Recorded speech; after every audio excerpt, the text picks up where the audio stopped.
All right, welcome back to Tragedy and Hope Live.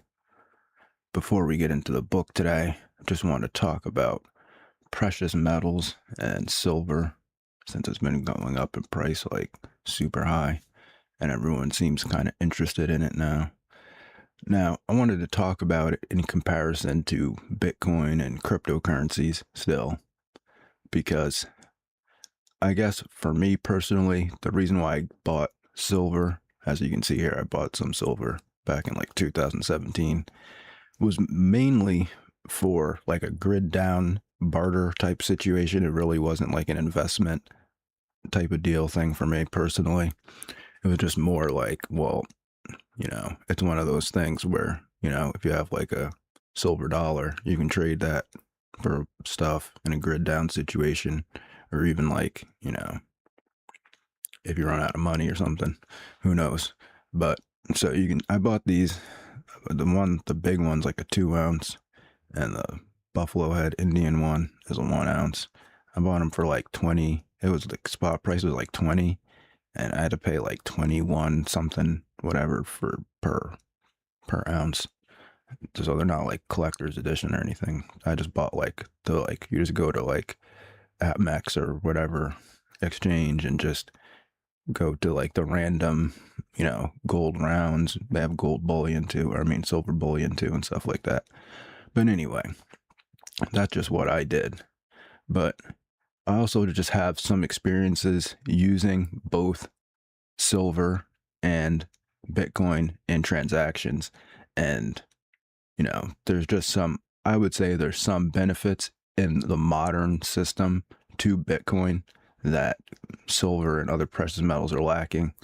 Like if you look at Aristotle's like qualities of money, where it's like it has to be recognizable, transportable, non-perishable, fungible, which means able to be broken down and then put back together without losing value. And I forget what the fifth one is. I said recognizable already. Oh, and it has to have a use, like a real life use for something, right? But I think that in the modern internet era, like we have to add like two more qualities to it. Like one, it has to be anonymous, because otherwise it can't be used really in the same way that cash is used. And the transportability needs to be moved to, instant transportability or instant transferability, as opposed to transportability, right? Now, you can see from the Mark Dice videos where he goes around and asks people if they want, a silver dollar or a chocolate bar, and they're like, "I want a chocolate bar." Or if they want a gold coin or a chocolate bar, they want a chocolate bar. So precious metal, I mean, of course, in the finance world, people know what it is, but just among the general population, people don't even recognize precious metals anymore as a currency, right? People have been using cash and credit cards for so long that the general population is proved by Mark Dice that people don't even know what it is. So it kind of is failing on the recognizability part, right? If you're talking about using it as a currency, not as an investment thing, that's different, right? And well, it definitely does have the anonymous thing. Silver and precious metals can be transferred anonymously, and that's what I want to talk about actually, is because it's it's a pretty good comparison. Now, I sent somebody a silver, like a buffalo head silver dollar or whatever, back in like 2018, because they were taking gifts and they didn't take Bitcoin. And, I wanted to help out their channel because they were getting shadow banned or whatever. And so sending silver coins to someone anonymously is kind of a pain in the ass. Because first of all, you got to use gloves the whole time, right? Because you don't want to get your fingerprints or DNA on the envelope or on the coin. I left it in the pack, so then I had to spray down the case, or like the plastic wrap with disinfectant spray, and wipe it off and keep wiping it off, and make sure you're wearing gloves the whole time so you don't get your fingerprints on it or your DNA on it, right?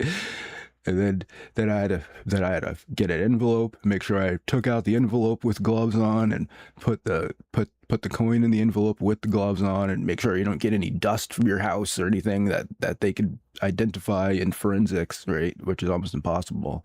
But I think I did a decent job. I did it as quick as possible and just, you know. But then the choke point is when you have to go to the post office. You have to go to the post. I mean, I was wearing a hat. I was wearing a hat. I pulled out my hat real low, but they got cameras everywhere, right? So that obviously, if they really want to figure out who you are, they could just figure out where the envelope came from, and then go back and look at the cameras and figure out when you came in and zoom in. They probably got HD cameras with where they can AI reconstruct your face from just like half of your chin or whatever, right? So that's like the choke point. You can do all that other stuff. You can wipe off your fingerprints and make sure you don't get anything on it, and it's completely untraceable back to you. Fake return address, all that stuff, right? But then when you go in the post office, you're on camera. So it kind of like kills the whole setup, right? Unless you send somebody else into the post office for you, or you do a drop off. But I had to get postage, so I couldn't do a drop off, right? Whereas Bitcoin, you can just transfer it into some other anonymous cryptocurrency like Monero or any other privacy coin, and then just send it to people like that. And it takes probably like 5 minutes, right? So the use case for anonymously transporting, your currency or your value, it's like cryptocurrency kind of is better for that, right? A lot better. And then the recognizability thing, again, it's like a lot of people don't even know the value of a silver dollar, right? They think a chocolate bar is worth more than a silver dollar, right? And then the other reason why I like Bitcoin and cryptocurrencies is just the fact that you can just take your money out of the bank. So then they can't do the fractional reserve stuff with your money. I mean, obviously, I don't have a lot of money, but even that, if you put $100 in the bank, they can loan out $1,000, but you can't loan out $1,000 if you have $100 and expect to get that back in reality. So, I mean, the fees do suck though. So that is one thing that sucks. Like when you're transferring the money back and forth from Bitcoin to your bank account, you're going to get fees. But the thing about the fees is that the fees scale up as opposed to scaling down. And that's one of the things that kind of sucks about precious metals, is that if you're poor or you don't have a lot of money to spend on investments and stuff like that, then you're going to have to pay more to get less, right? Because there's a premium, and it's just like all wholesale things. The more you buy, the more silver coins you buy at one time, the cheaper they are. Where Bitcoin is the opposite. It's scales up. So it's the more Bitcoin you try to transfer at one time, the more you have to pay. Where if you just transfer a little bit, then you only have to pay a little bit of fees. But if you want to transfer a lot, then you have to pay a lot of fees, which is the opposite of precious metals, which is, for poor people, low income people, or people that just don't have a lot to spend on investments, right? It's going to be better to get Bitcoin, because then you don't have to pay the premium if you just want to buy a small amount at one time. Maybe you only have $100 or $200 to buy some silver, and you're like, well, I just want to get a hold of some of it. Well, you're screwed, right? Because then you got to save up $2,000, $3,000, $4,000 so you don't have to get hit with the high premium, right? Because I had to pay $1 and some cents over spot price, right, at the time, because it was $20 and I had to pay 21 something per ounce, right? So I think that's about it, about what I want to cover about it. I mean, obviously silver went through the roof. That 2-ounce coin is now worth $160. I paid $40 for it. Those are $80 now. The buffalo head things, whoever I sent that one buffalo head to, it's I think that was a pretty good investment in your channel or whatever. But anyway, So that's what I want to talk about that. Now we can get into the book. All right, still on the policy of appeasement, 1931 to 1936, page 598. It's like the second section down. Let me get something to drink real quick.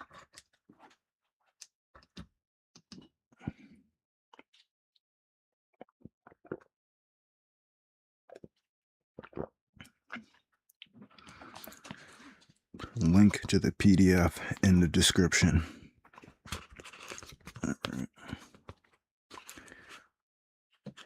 In the meantime, Italian and Portuguese aid kept the rebellion going. The French and British, whose only desire at first was to avoid an open clash arising from the great powers supplying arms and men to opposite sides in the conflict, were prepared to sacrifice any interest of their countries to avoid this.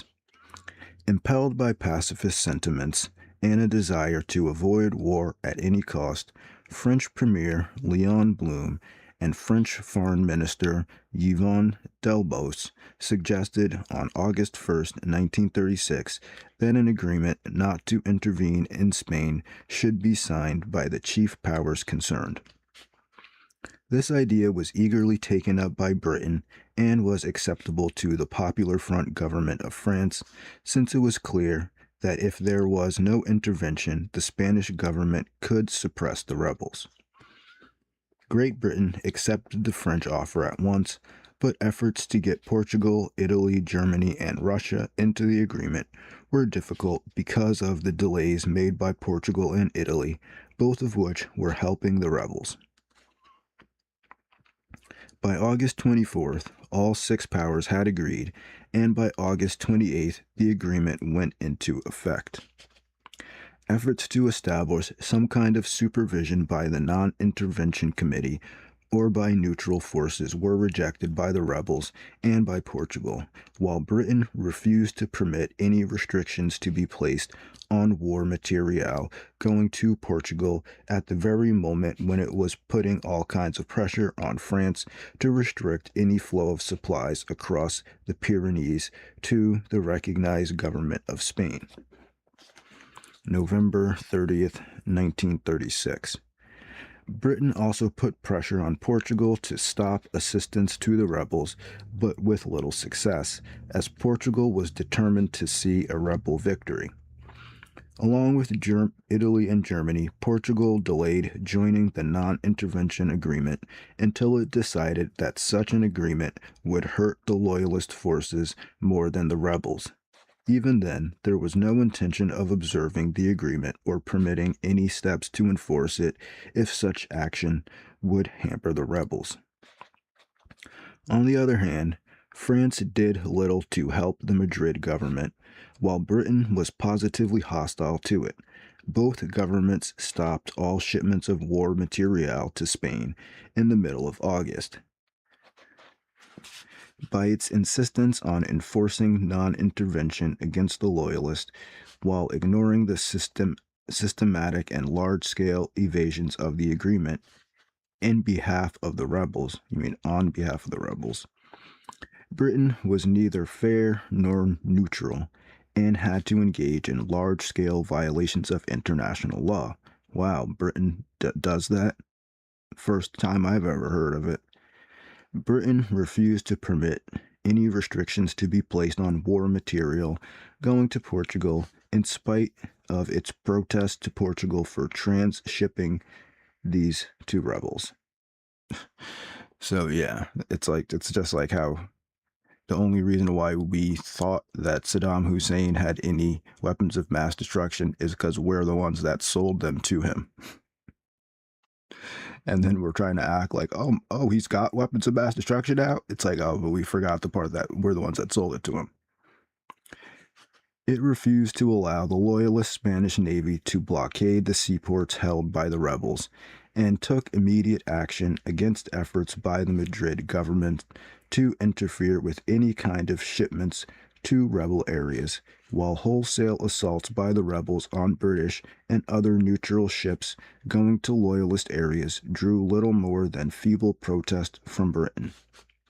In August 1936, when a Loyalist cruiser intercepted a British freighter carrying supplies to Morocco, the British battle cruiser Repulse sent after the Spanish cruiser cleared for action.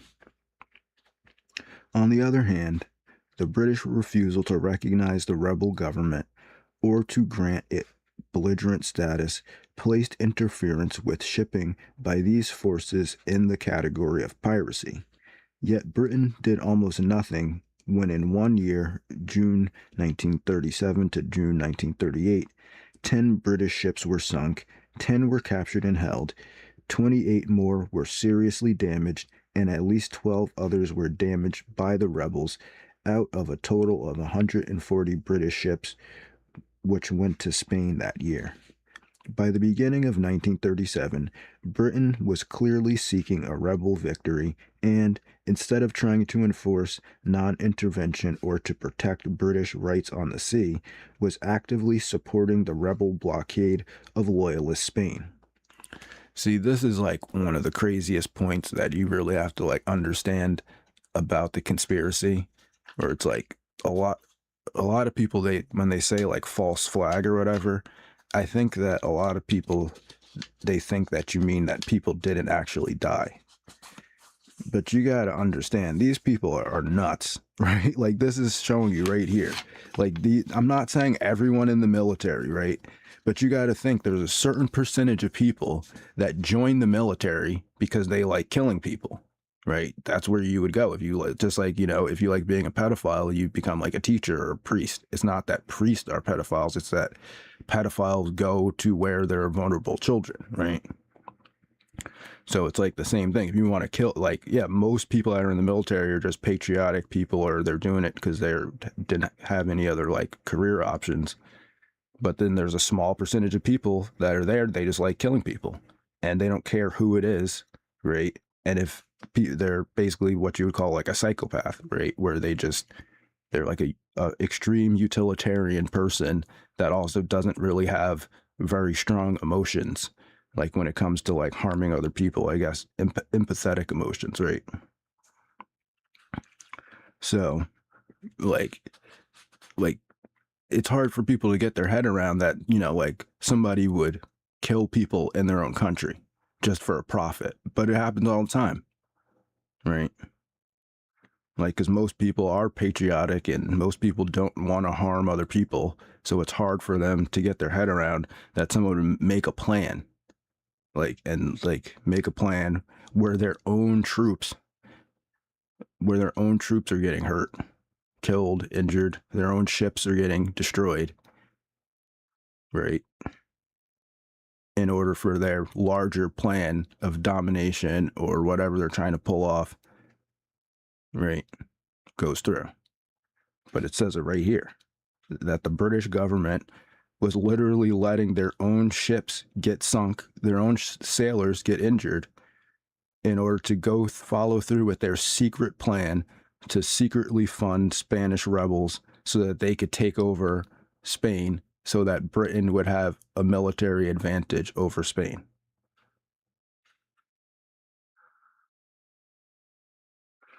By the beginning of 1937, Britain was clearly seeking a rebel victory, and instead of trying to enforce non-intervention or to protect British rights on the sea, was actively supporting the rebel blockade of Loyalist Spain.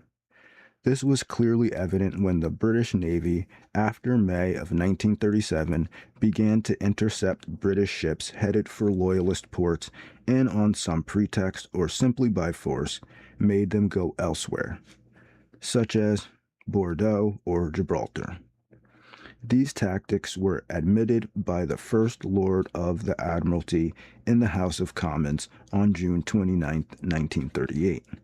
The rebel forces were fewer in numbers than the Loyalists and fought with less vigor and under poor leadership, according to German secret reports from Spain at the time. but were eventually successful because of their great superiority in artillery, aviation, and tanks as a result of the one-sided enforcement of the non-intervention agreement. This was admitted by the governments concerned as soon as the war was over, and by General Franco on April 13, 1939. We have seen that Italian intervention began even before the revolt broke out, and that Portuguese intervention on behalf of the rebels followed soon after. German intervention was somewhat slower, although all their sympathies were with the rebels. At the end of July, a German citizen in Morocco organized a Spanish corporation called HISMA to obtain German supplies and assistance for the rebels. This firm began to transport the rebel troops from Morocco to Spain on August 2nd. It soon obtained a monopoly on all German goods sold to rebel Spain and set up a central purchasing office for this purpose in Lisbon, Portugal. By August, all important units of the German Navy were in Spanish waters, and their ranking admiral paid a state visit to Franco in his headquarters in Morocco as early as August 3rd. These units gave naval support to the rebellion from then on. Early in October, General Göring established a corporation called RAWAC with 3 million Reichsmarks credit provided by the German government. This was given a monopoly on the export of goods to Spain, and orders were issued to the German Navy to protect these goods in transit. The failure of the Franco forces to capture Madrid led to a joint Italian-German meeting in Berlin on October 20th, 1936. There it was decided to embark on a policy of extensive support for Franco. As part of this policy, both powers recognized the Franco government and withdraw their recognition from Madrid on November 18, 1936, and Italy signed a secret alliance with the rebel government 10 days later. Japan recognized the Franco regime early in December following the signature of German-Japanese Anti-Comintern Pact of November 25, 1936. As a result of all these actions, Franco received the full support of the aggressor states, while the loyalist government was obstructed in every way by the peace-loving powers.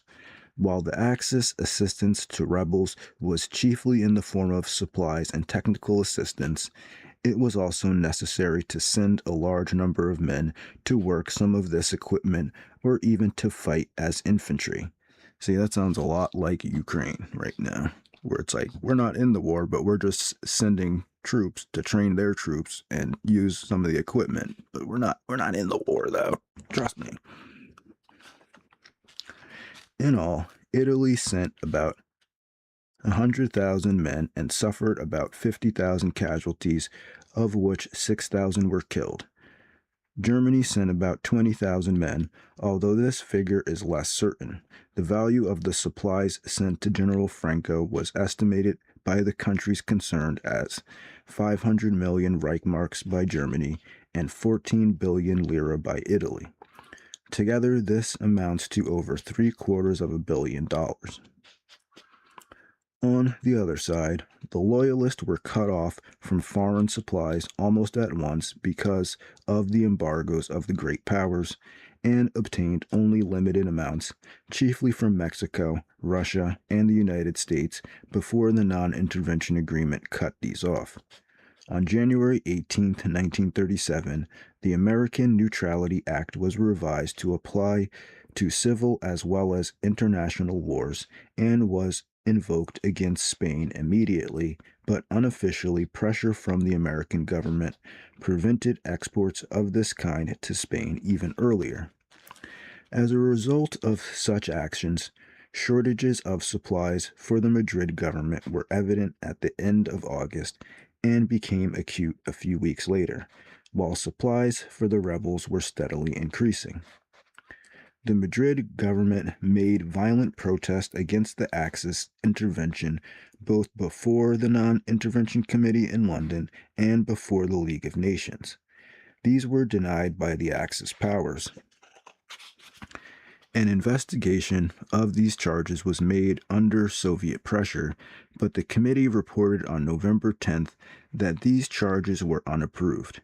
Indeed, Anthony Eden, 9 days later, went so far as to say in the House of Commons that so far as non-intervention was concerned, there were other governments more to blame than either Germany or Italy. Since we have captured large quantities of secret German and Italian documents and have not captured any Soviet documents, it is not possible to fix the date or the degree of Soviet intervention in Spain, but it is conclusively established that it was much later in date and immensely less in quantity than that of either Italy or Germany. On October 7th, 1936, the Soviet representative informed the Non-Intervention Committee that it could not be bound by the Non-Intervention Agreement to a greater extent than the other participants. Soviet intervention appears to have begun at this time 3.5 years after Italian intervention and almost 3 months after both Italian and German units were fighting with the rebels. Russian military equipment went into action before Madrid in the period October 29th to November 11th, 1936. As late as September 28, 1936, the German charge d'affaires in the Soviet Union reported that he could find no reliable proof of violation of the arms embargo by the Soviet government. And on November 16th, he reported no evidence of the transport of troops from Odessa. Food shipments were being sent by September 19th, and extensive shipments of military supplies began to be reported a month later. Earlier but unsubstantiated reports have arrived from German agents in Spain itself.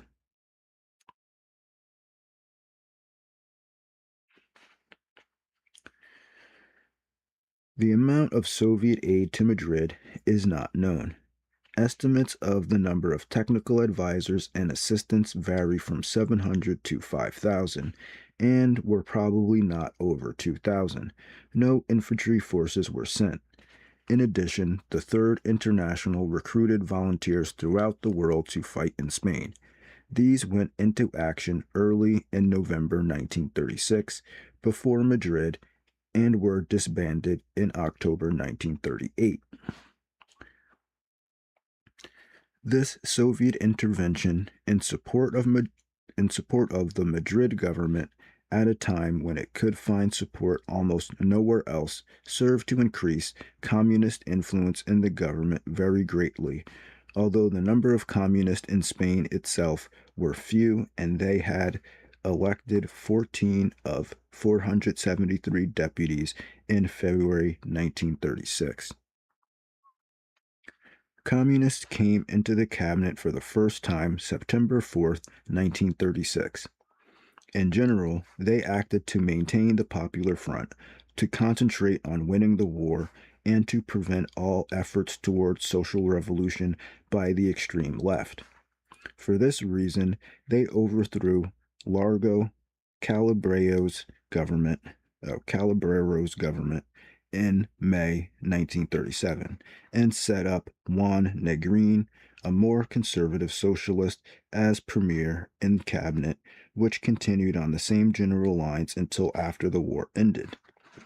A small number of Russian or other volunteers on the loyalist side, in spite of the extravagant statement of Franco's supporters at the time and since, is evident from the inability of rebel forces to capture any important numbers of foreign Reds, in spite of their great desire to do so.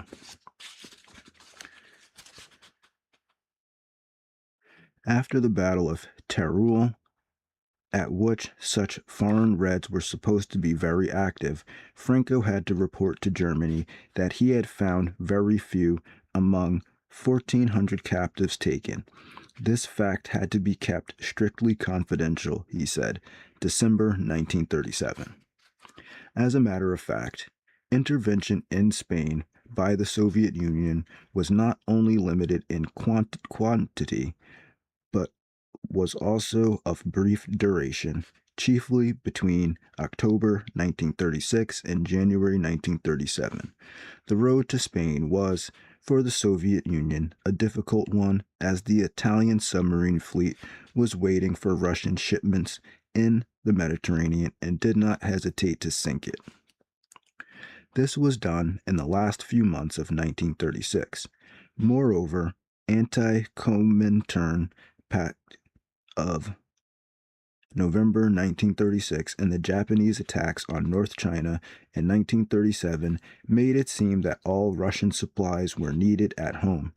Furthermore, the Soviet Union was concerned with reopening supplies to loyalist Spain from France, Britain, or elsewhere, because in a competition of supplies and troops in Spain, the Soviet Union could not match Italy alone, and certainly not Italy, Germany, and Portugal together.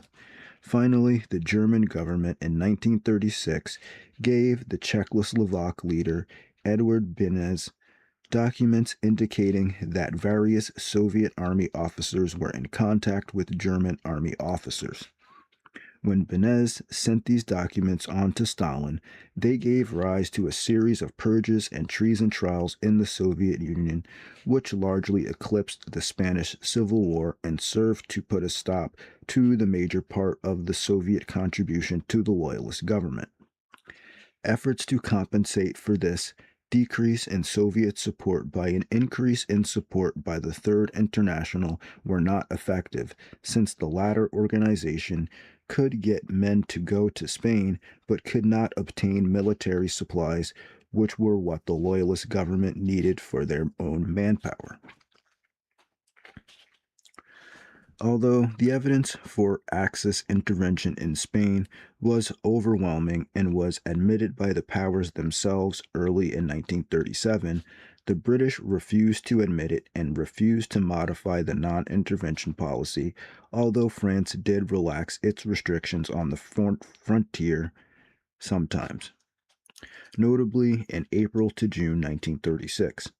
Britain's attitude was so devious that it can hardly be untangled, although the results are clear enough. The chief result was that in Spain, a left government friendly to France was replaced by a right government unfriendly to France and deeply obligated to Italy and Germany. The evidence is clear that the real sympathies of the London government favored the rebels, although it had to conceal the fact from the public opinion in Britain, since this opinion favored the loyalists over Franco by 57% to 7%, according to a public opinion poll of March 1938. See what I'm saying? They will just go against whatever you vote for. They're like, oh, you voted for this? We don't care. This is better. What we're doing is better for rich people. It held this view in spite of the fact that such a change could not fail to be adverse to British interest, for it meant that Gibraltar, at one end of the Middle Passage to India, could be neutralized by Italy, just as Aden at the other end had been neutralized by the conquest of Ethiopia. That fear of war was a powerful motive is clear. No, that fear of war is a powerful motive is clear.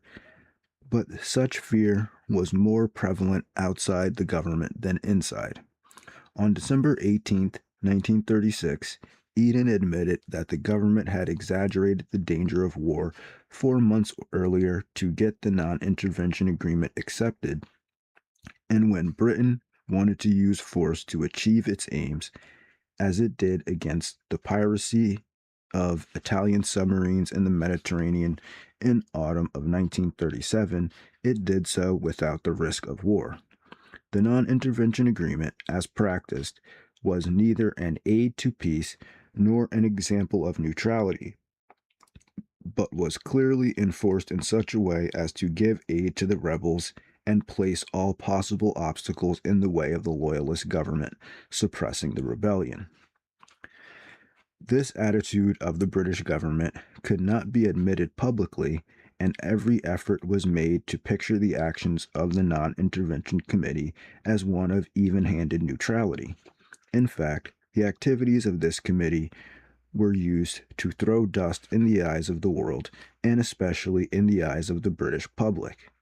On September 9th, 1936, Count Bismarck, the German member of the committee, notified his government that France and Britain's aims in establishing the committee was not so much a question of taking actual steps immediately as of pacifying the aroused feelings of the leftist parties in both countries by the very establishment of such a committee, and to ease the domestic political situation of the French premier.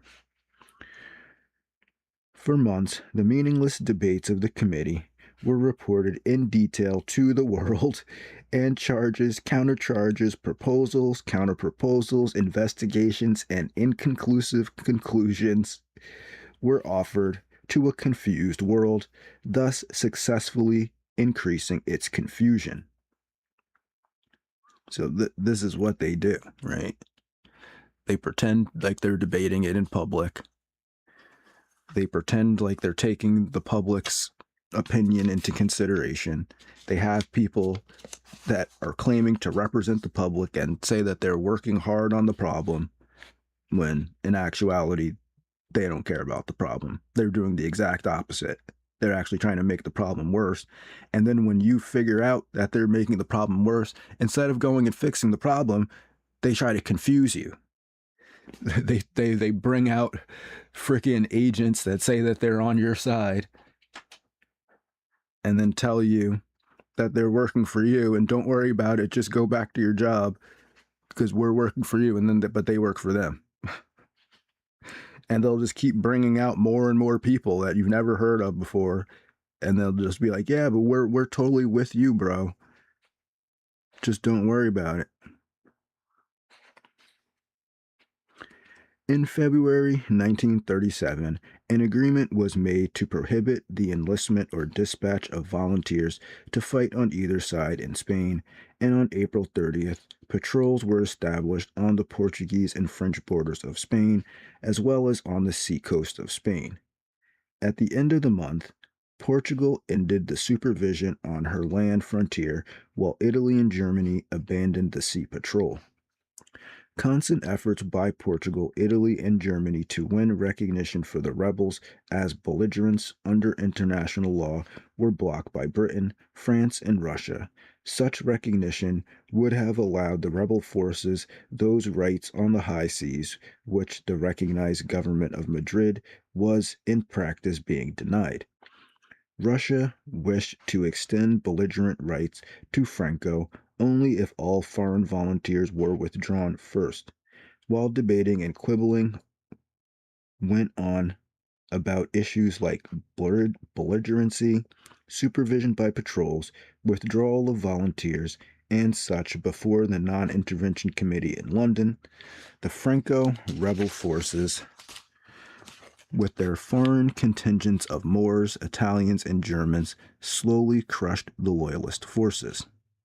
As a result of the non-intervention policy, the military preponderance of the rebels was very large except in respect to morale.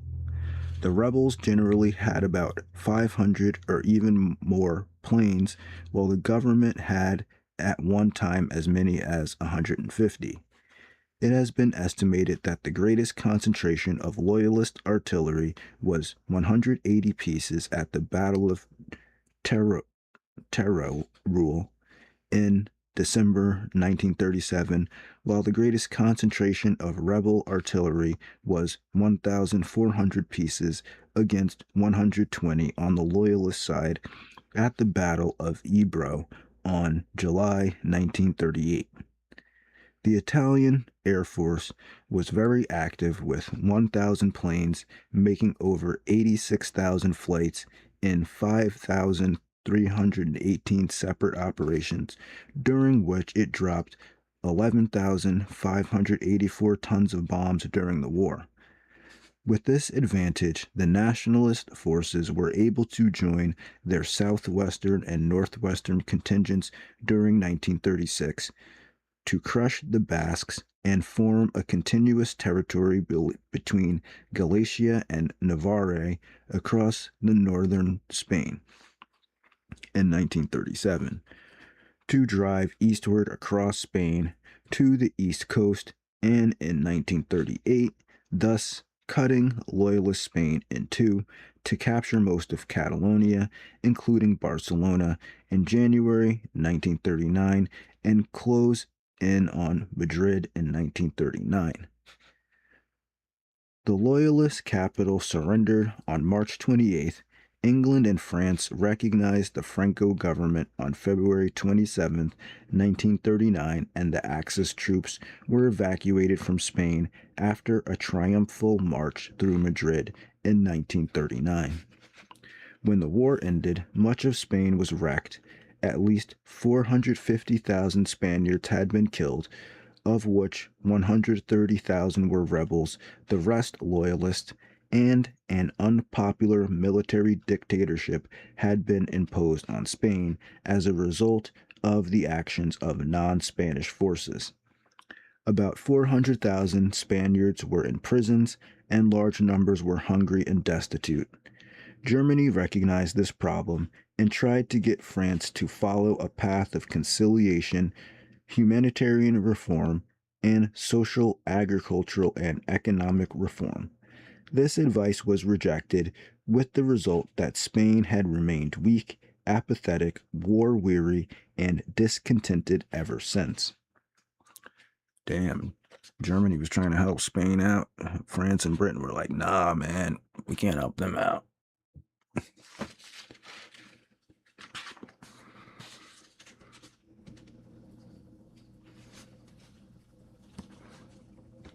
All right, the next section is section 13, the disruption of Europe, 1937 to 1939.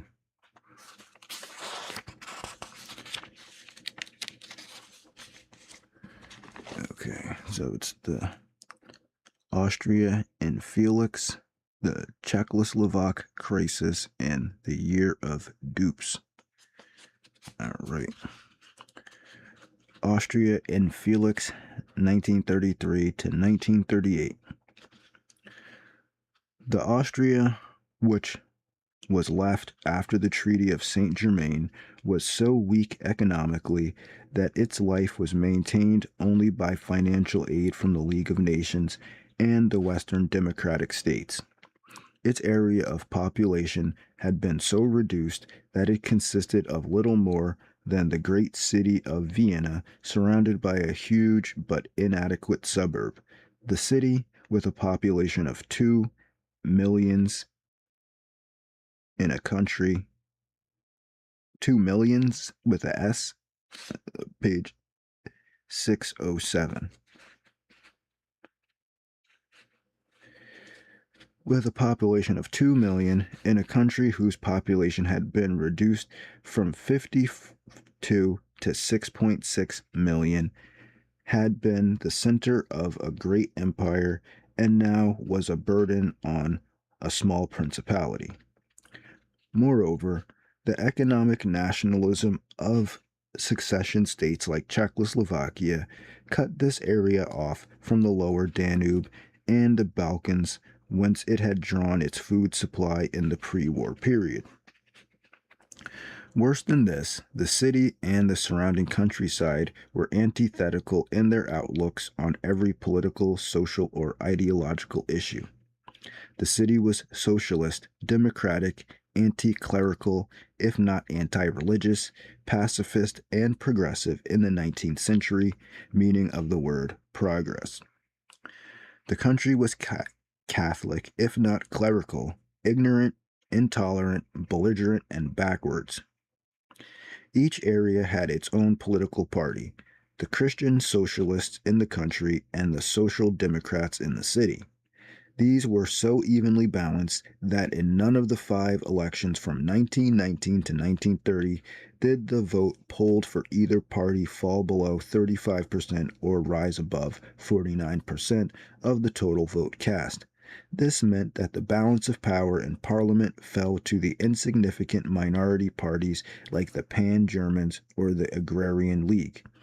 Since these minor groups threw in their lot with the Christian Socialists from 1920 onward, the dichotomy between city and country was transformed into a division between the government of the capital city, dominated by the Social Democrats, and that of the federal government, dominated by the Christian Socialists.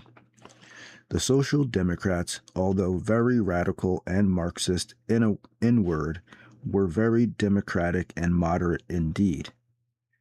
In control of the whole country from 1918 to 1920, they were able to make peace, to crush out the threat of Bolshevism from Hungary to the east or from Bavaria to the north, to establish an effective democratic constitution with considerable autonomy for the local states, formerly provinces, and to give the new country a good impetus towards becoming a 20th century welfare state. The measure of their success may be seen in the fact that the Communists never were able to get established after 1919 or to elect a member to Parliament. On the other hand, the Social Democrats were unable to reconcile their desire for union with Germany, called Anschluss, with the need for financial aid from the Entente powers who opposed this. Germans be coming up with like a specific word for like every single specific thing. An agreement between the Pan-Germans and the Christian Socialists to put Anschluss on the shelf and concentrate on getting financial aid from the victorious Entente made it possible to overthrow the coalition cabinet of Michael Mayer in June 1921 and replace it by a Pan-German Christian Socialist alliance under the Pan-German John Schober. In May 1922, this alliance was reversed when the Christian Socialist leader Monsignor Ignaz Seipel, a Catholic priest, became chancellor. Seipel dominated the federal government of Austria until his death in August 1932, and his policies were carried on after that by his disciples Dollfuss and Schuschnigg.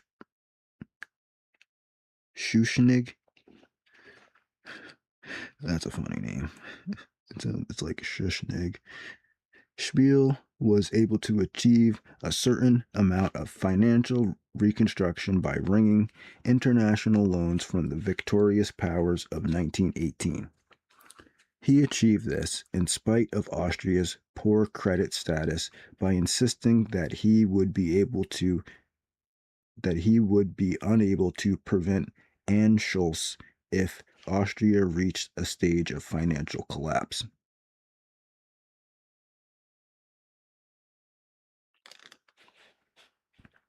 In the meantime, the Social Democrats in control of the city and state of Vienna embarked upon an amazing program of social welfare. The old monarchical system of indirect taxes was replaced by a system of direct taxes which bore heavily on the well-to-do. With an honest, efficient administration and a balanced budget, the living conditions of the poor were transformed. This was especially notable in regard to housing. Before 1914, this had been deplorable. A census of 1917 showed that 73% of all apartments were one room, with over 90% of workers' apartments in this class. And of these, 92% had no sanitary facilities, 95% had no running water, and 77% had no electricity or gas. Many had no outside ventilation. Although this one room was smaller than 12 by 15 feet in size, 17% had a lodger, usually sharing a bed. As a result of the housing shortage, disease, especially tuberculosis, and crime were rampant, and real estate values rose over 2,500% in the 15 years. 1885 to 1900. These economic conditions had been maintained by a very undemocratic political system under which only 83,000 persons on a property basis were allowed to vote, and 5,500 of the richest were allowed to choose 1/3 of all seats on the city council. Into this situation, the Social Democrats came in 1918. By 1933, they had built almost 60,000 dwellings, most in huge apartment houses. These were constructed with hardwood floors, outside windows, gas, electricity, and sanitary facilities. In these large apartment buildings, more than half the ground space was left free for parks and playgrounds, and central laundries, kindergartens, libraries, clinics, post offices, and other conveniences were provided. It's basically like the original 15-minute city. That's why they called them the projects in the United States, because it was like actually a science experiment. One of the largest buildings, the Karl Marx Hof, covered only 18% of its lot, yet held 1,400 apartments with 5,000 inhabitants. These were built so efficiently that the average cost per apartment was only about $1,650 each, since rent was expected to cover only upkeep and not construction cost, which came from taxes. The average rent was less than $2 per month, but this was in 1918, so that's not really good. Thus, the poor of Vienna spent only a fraction of their income for rent, less than 3%, compared to 25% in Berlin and about 20% in Vienna before the war. Wow, 3% of your income on rent? That would be amazing. In addition, all kinds of free or cheap medical care, dental care, education, libraries, amusements, sports, school lunches, and maternity care were provided by the city. While this was going on in Vienna, the Christian Socialist Pan German federal government was seeking deeper into corruption.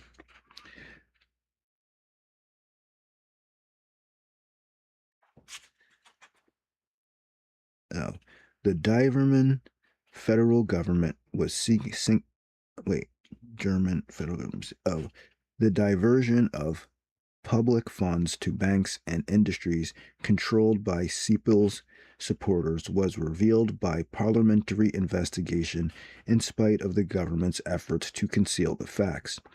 When the federal government struck back with its own investigation of the finances of the city of Vienna, it had to report that they were in admirable condition. All this served to increase the appeal of the Social Democrats throughout Austria, in spite of their anti religious and materialist orientation.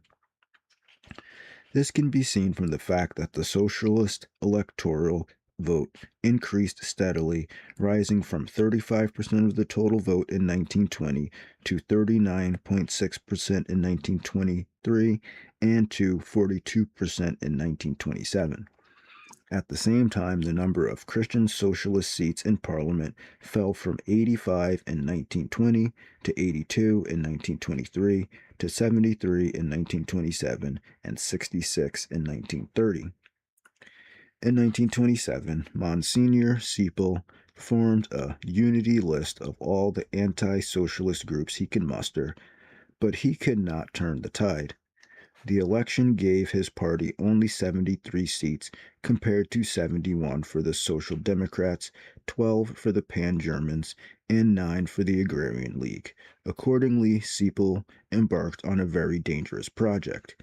He sought to change the Austrian constitution into a presidential dictatorship as the first step on the road to a Habsburg restoration within a corporative fascist state. since any change in the Constitution required a two-thirds vote in Parliament, where the Social Democrat opposition held 43% of the seats. Monsignor Sepal sought to break this opposition by encouraging the growth of an armed reactionary militia, the Heimwehr Home Guard. This project failed in 1929, when Sepal's constitutional changes were largely rejected by the Parliament.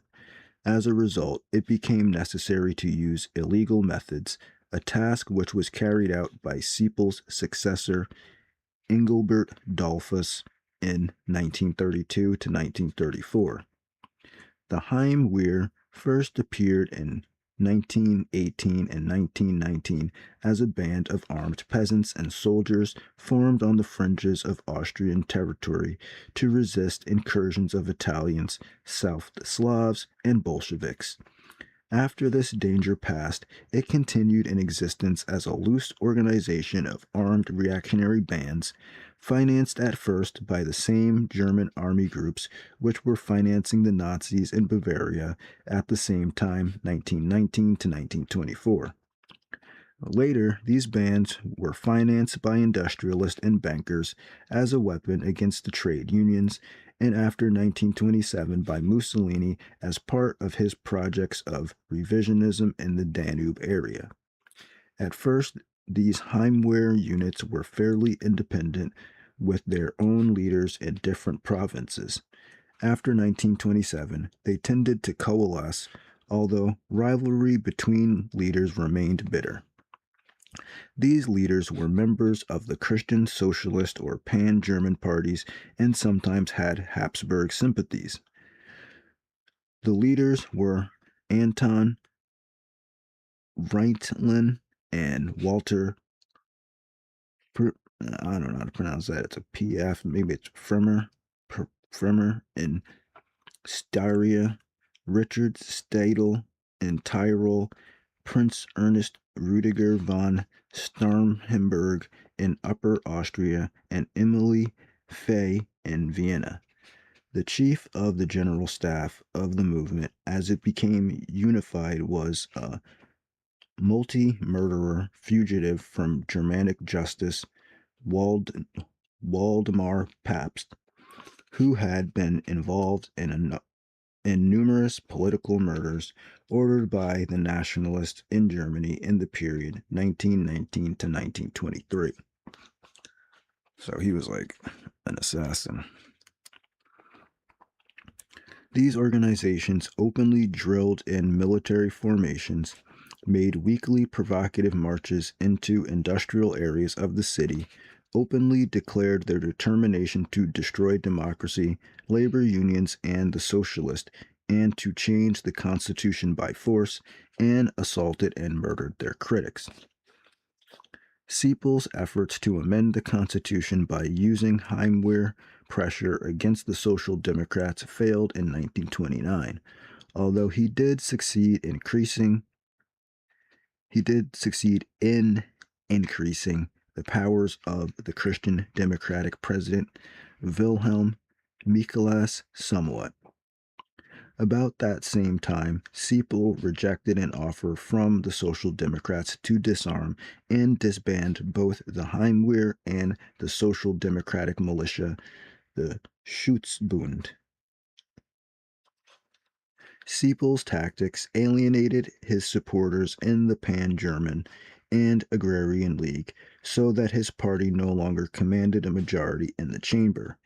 It resigned in September 1930. Using the new constitutional reforms which had been passed the year before, Sepal formed a presidential cabinet, a minority government of Christian Socialists and Heimwehr. For the first time, this latter group obtained cabinet posts, and these were the most threatening since Starhemberg became Minister of Interior, which controlled the police, and Franz Huber, another Heimwehr leader, became Minister of Justice. This was done in spite of the fact that the Heimwehr had just introduced into its organization an oath which bound its members to reject parliamentary democracy in favor of the one party, cooperative leadership state. From this point on, the Constitution was steadily violated by the Christian Socialists. New elections were called for November 1930. Starhemberg promised Firmer that they would carry out a putsch to prevent the elections, and Starhemberger publicly announced, "Now that we are here, and we will not drop the reins, whatever the result of the election."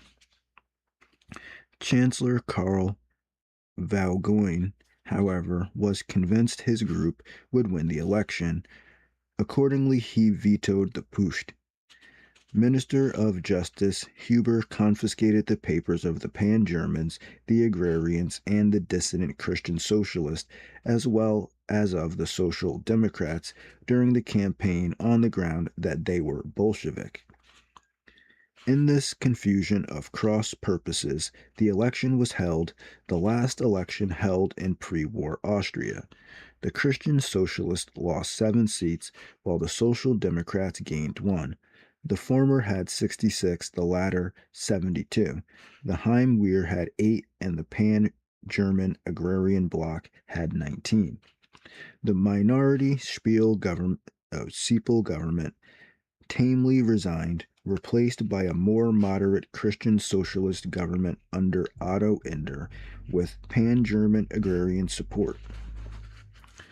In June 1931, Siepel tried again to form a government. He could not obtain sufficient support, and the weak coalitions of moderate Christian socialists and pan-Germans continued in spite of a Heimwehr revolt led by Firmer in September 1931. Firmer and his followers were brought to trial for treason and acquitted. No effort was made to collect their arms, and it soon became clear that the Christian Socialist Coalition, moved by their own sympathies and fear of Heimwehr violence, were opening an attack on the Social Democrats and the labor unions. These attacks were intensified after May 1932, when a new cabinet with Dollfuss as chancellor and Kurt Schuschnigg as Minister of Justice took office. This cabinet had only a 1-vote majority in the parliament, 83 for and 82 against, and was completely dependent on the 8 Heimwehr deputies which provided its majority.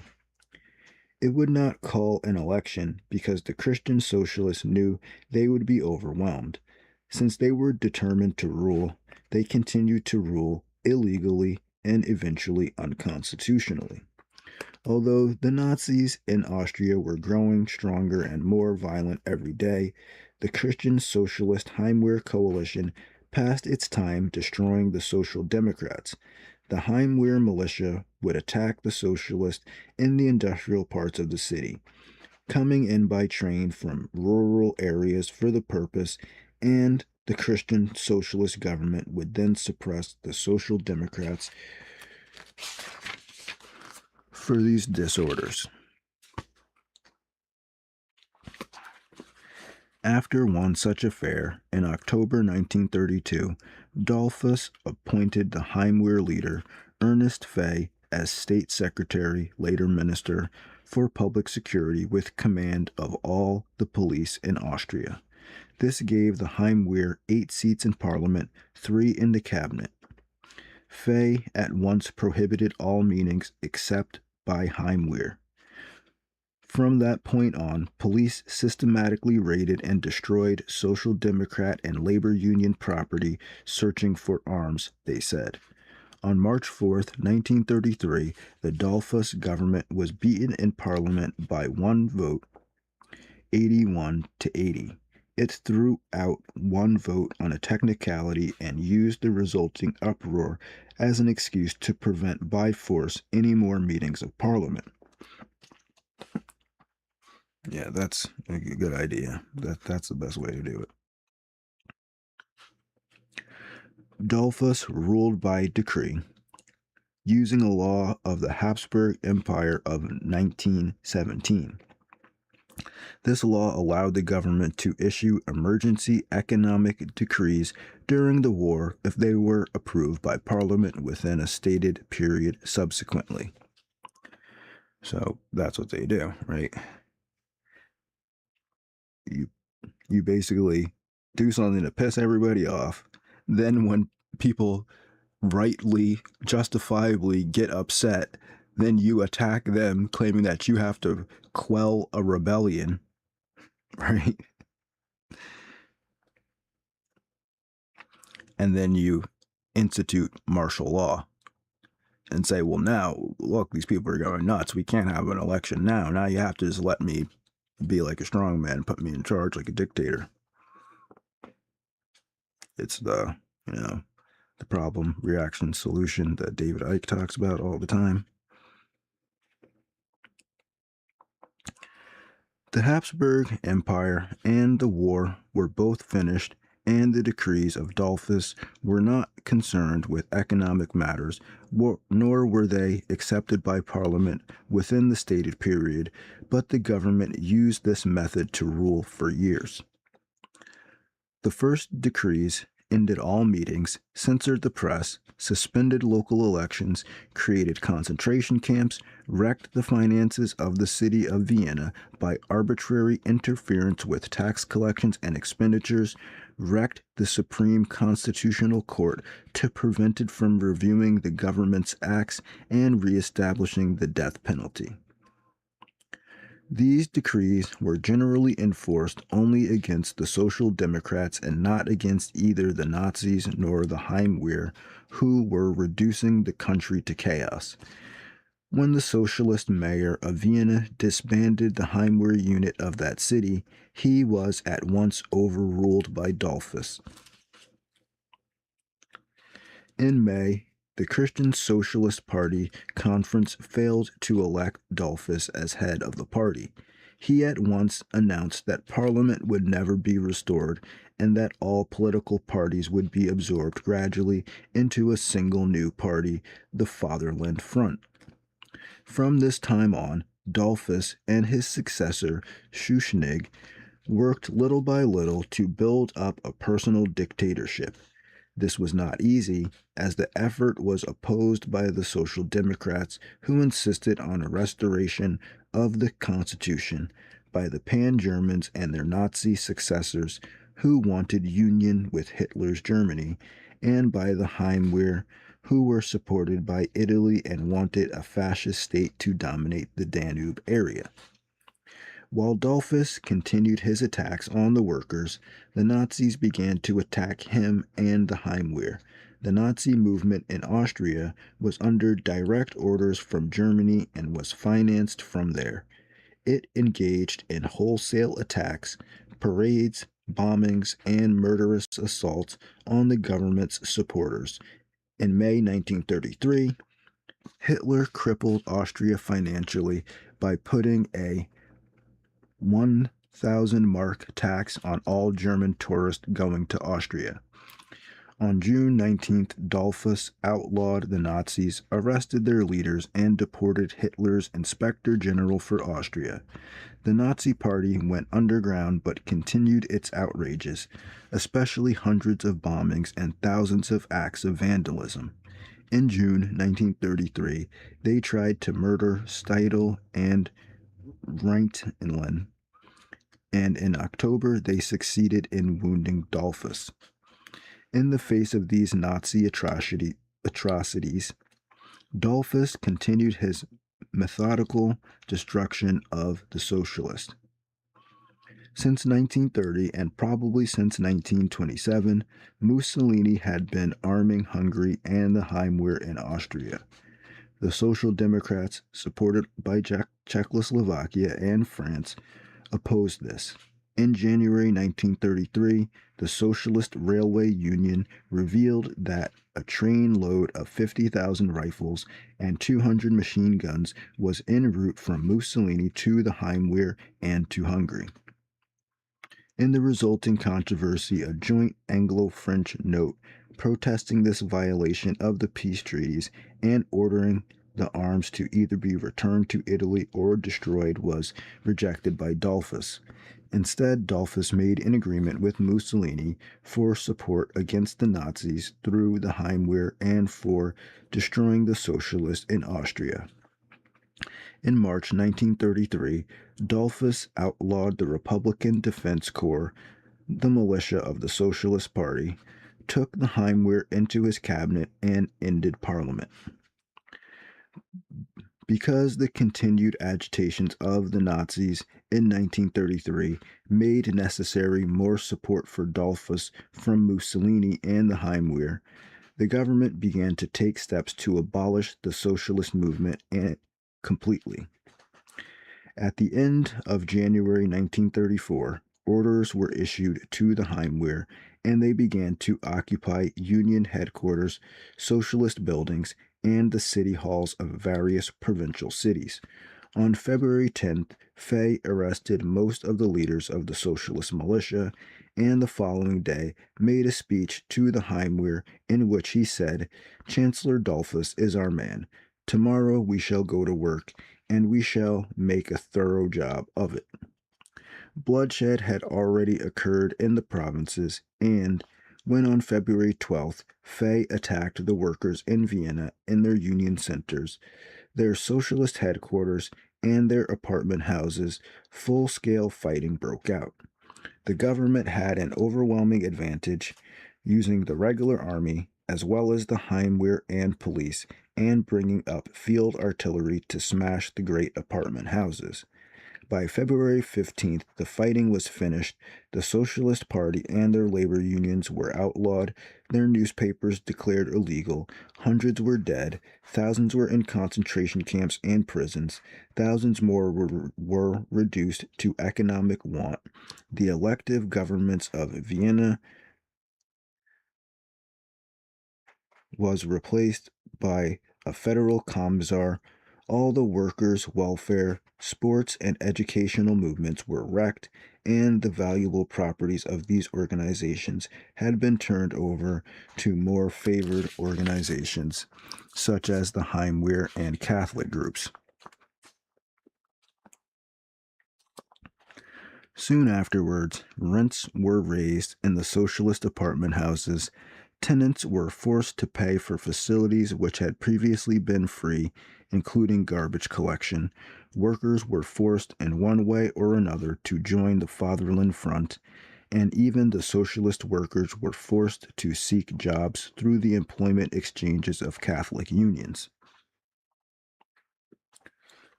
All right. Let's see if there's any breaks in this. These chapters go on and on. Alright, okay. I'm just going to stop there for now. I'm on page 416. Alright, that section is just long. I mean, obviously you can see what's going on. It's just a bunch of political, like Game of Thrones stuff, and they don't really even care about what's actually going on with the public.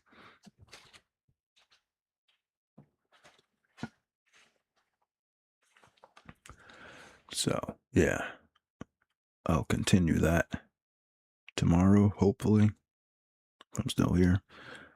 So, thanks for checking out the video. If you did, if you didn't, you won't hear this. Anyway, have a good day and peace.